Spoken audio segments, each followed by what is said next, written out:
జిల్లా ఎస్పీని కలిసిన వివేక హత్య నిందితుడు ఏ2 సునీల్ యాదవ్ ఇటీవల విడుదలైన హత్య సినిమాపై జిల్లా ఎస్పీకి ఫిర్యాదు. హత్య సినిమాలో నా గురించి, నా తల్లి గురించి వక్రీకరించి తీశారని ఫిర్యాదు చేసిన సునీల్ యాదవ్, వివేకాను చంపింది నలుగురి అని సినిమాలు చూపించారు. నా తల్లి గురించి అసభ్యంగా తీశారు. నాకు ప్రాణహాని ఉంది. భద్రత కల్పించాలని ఎస్పీని కోరా. గత ప్రభుత్వానికి చెందిన వారే ఈ సినిమా తీశారు. గత ప్రభుత్వ పెద్దల నుంచి ప్రాణహాని ఉంది.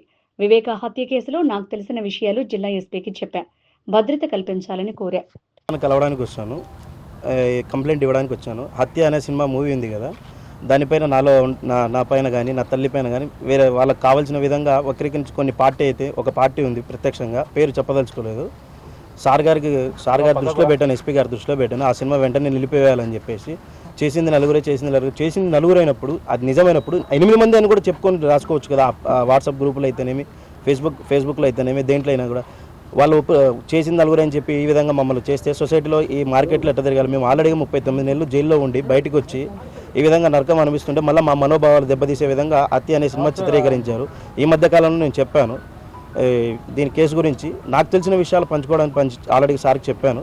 దాన్ని సార్ దృష్టిలో పెట్టాను. సార్ దాన్ని రెఫర్ చేసి అట్లనే ప్రాణహాని ఉంది, రక్షణ కల్పించండి సార్ అని సార్ని కోరాను. సార్ చూస్తా అన్నారు, దాన్ని రెఫర్ చేస్తానన్నారు. సెక్యూరిటీ కావాలని అడిగాను. ఏమీ లేదు, ఇంటి దగ్గర పికెట్ అరేంజ్ చేశారు సార్. 2 రోజులు అయింది.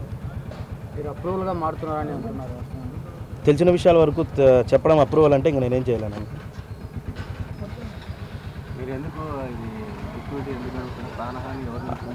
అంటే అందరి మధ్య నేను సైలెంట్ కూర్చోలే కదా, బయటకు వచ్చి నా ఫైట్, నేను లీగల్ ఫైట్ నేను చేసుకుంటున్నా. వాళ్ళు కొంతమంది వ్యక్తులకు నచ్చలే. ఆ వ్యక్తుల పేర్లు సార్కి చెప్పాను, సార్ గారి దృష్టిలో పెట్టాను. ఏది అన్న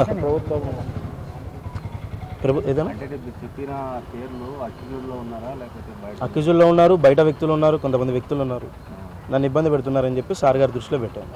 గత ప్రభుత్వం చెందిన వారా, ప్రస్తుతం గవర్నమెంట్ వాళ్ళే ఉండొచ్చు, వీళ్ళైతే కాదు, వాళ్ళే ఉండొచ్చు. గత ప్రభుత్వం జైలుకి వెళ్ళి వచ్చిన గత ప్రభుత్వం నేనేం చెప్పలేదన్న. కొంతమంది వ్యక్తులు వాళ్ళకి తొత్తులుగా ఉండే వ్యక్తులైనా ఆ పార్టీ అయినా నేను కూడా అనలేదన్న. కొంతమంది వ్యక్తులకు పార్టీకి వద్దాల్సిన అవసరం లేదు. ప్రస్తుతానికైతే అది జరుగుతుంది. అది సార్ గారి దృష్టిలో పెట్టాను. ప్రాణాన్ని ఉంది సార్, నాకేం జరిగినా వీళ్ళని చెప్పి సార్కి అయితే కంప్లైంట్ చేయడం జరిగింది. జైలుకి వెళ్ళి వచ్చిన తర్వాతనే మీరు మొదటిసారిగా మీడియాలలోకి రావడము, నాకు ఈ విధంగా నాకు ప్రాణహాని ఉందని చెప్పడము, సాక్షుల విషయాలు బయటకు మాట్లాడడం, జైలుకు ముందుకు పోవడానికి బయటకు వచ్చిన తర్వాత ఎందుకు ఇంత డిఫరెన్స్ వచ్చింది? అంటే కొంతమంది వ్యక్తుల మాట వినలేదని చెప్పి లోపల జైల్లో పడిన ఇబ్బందులు ఉంటాయి కదా నా దృష్టిలో. 4 సంవత్సరాలు నేను జైల్లో ఉన్నప్పుడు నోరెప్పలే అన్నారు, ప్రెస్ మీట్ పరంగా కానీ ఏదైనా కానీ. ఇప్పుడు నచ్చడం లేదు వాళ్ళకి, జనాలకు కాదు కానీ మా కేసులో ఉన్న వ్యక్తులకు కానీ ఇంకోటి కానీ.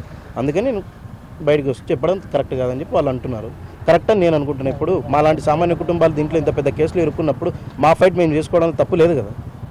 కేసు మీద మీ అభిప్రాయం ఏంది ఫైనల్గా? త్వరలో తేలుతుందన్న, విచారణ అయితే స్టార్ట్ అవుతుంది. న్యాయస్థానం పరిధిలో ఉన్న దాన్ని హత్య అని ఇంకోటని సినిమాలు మీ దగ్గర డబ్బు హోదా ఈ రోజు ఉండొచ్చు, రేపు ఉంటుందో ఉండదో తెలియదు. నేను బతుకునా కూడా తెలియదు. మరి అలాంటప్పుడు మమ్మల్ని ఇప్పుడు నా గురించి అంటే ఏమైనా చేసుకోవచ్చు, ఈ కేసులో ఏమైనా రాసుకోవచ్చు వాళ్ళు రాసిన వాళ్ళు. ఇప్పుడు మళ్ళీ మా అమ్మ పైన మేము ఎలా తలెత్తుకుని తిరగాలి? ఆడవాళ్ళు సమాజంలో వాళ్ళ అమ్మగారికి మనం ఇట్లే చెప్తే వాళ్ళు అట్లే తిరుగుతారా? వాళ్ళ భార్యలు అయితేనే ఇంకోటి అయితేనే వాళ్ళు అట్లే తిరుగుతారా? కాదు కదా. అదన్నా సార్ దృష్టిలో పెట్టాను.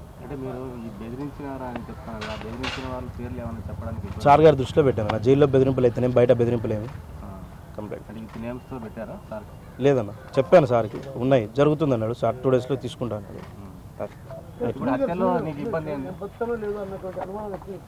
అన్న తెలుస్తుందా అంటే మీరు ఇప్పుడు ప్రస్తుతానికి చూస్తే మీకే తెలుస్తుంటుంది కదన్నా. మేము చెప్పేదానికంటే మీకే ముందు మీరే పసిగట్టేది. ఓకేనా?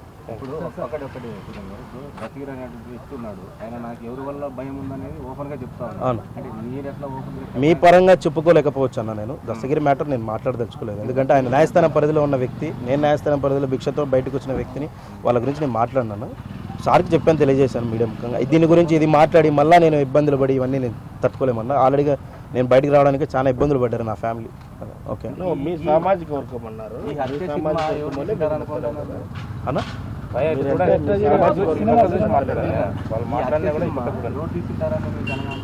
ఇప్పుడు గత పార్టీ తీసిందని ఓపెన్గా చెప్తున్నాను. ఓకేనా? మీ సామాజిక వర్గం చెందిన వాళ్ళే మీరు నచ్చడం లేదా? సామాజిక వర్గం చెందిన వాళ్ళు వాళ్ళతో ఇబ్బందులు పెట్టిస్తున్నారు, బయట వాళ్ళతో కూడా ఇబ్బందులు పెట్టిస్తారు. ఓకే.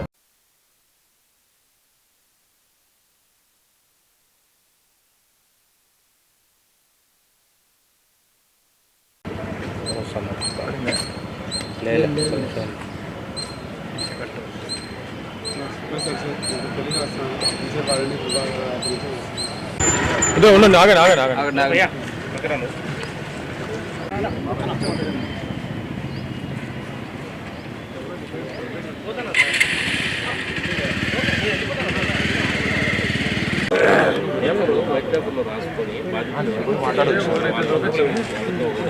ఫస్ట్